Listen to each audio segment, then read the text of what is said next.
Hello mga friends, magandang araw sa inyong lahat. Welcome back na naman sa channel ko, Bria and Friends. So ang ituturo ko ngayon ay kung paano gamitin ang Creative Commons nang hindi ka maka-copyright strike or kung paano kakikita sa YouTube gamit ang Creative Commons. So tara na, huwag na natin patagalin pa. Stay tuned!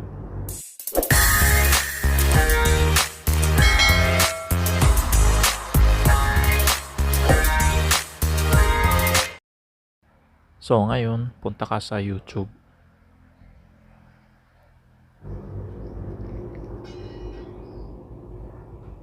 Ayan. Tapos, search mo kung anong gusto mong topic. Kunwari, ito na lang. Short music.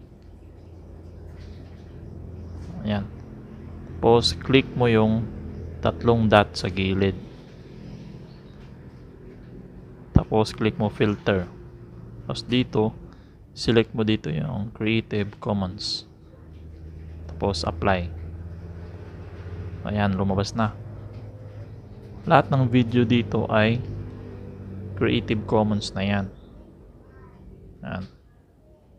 Kunwari ito. Select natin to.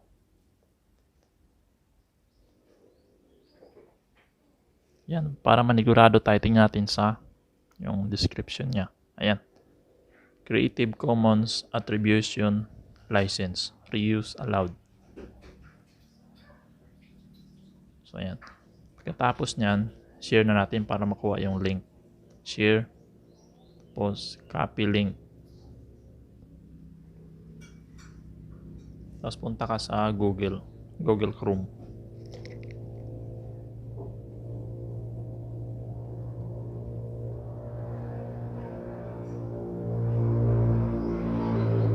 Then, paste mo dyan yung link.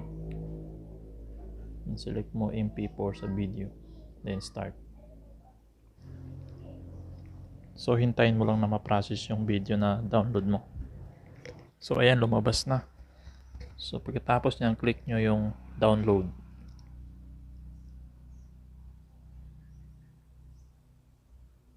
Then, check natin. So, ayan, download na. Okay, tapos na din. Punta ka sa downloads. Ito. Click mo yung tatlong dot. Then, share mo na sa YouTube. Ayan.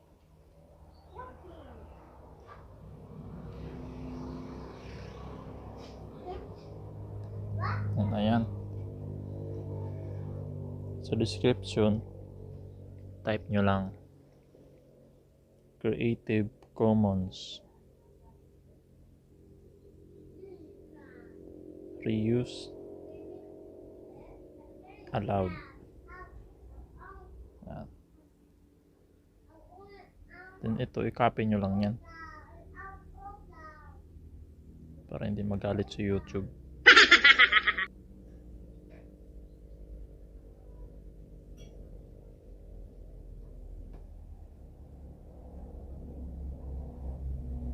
Paste nyo dito sa title. Dapat same lang. Tanggalin na to. Ayan. Then next nyo na.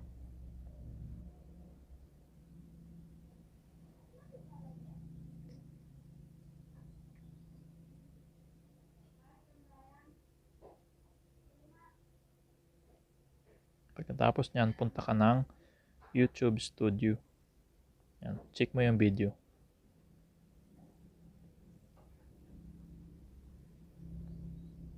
So, ito na yun. Click mo yung video. Then, click mo yung parang may lapis. Then, sa more option, click mo din.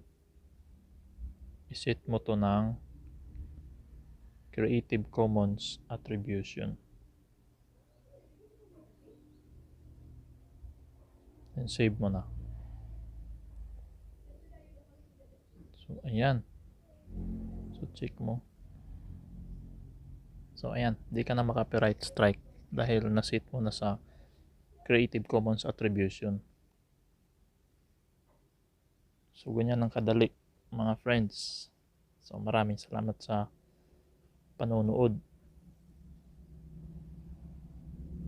At huwag kalimutang i-subscribe yung channel ko. Maraming salamat.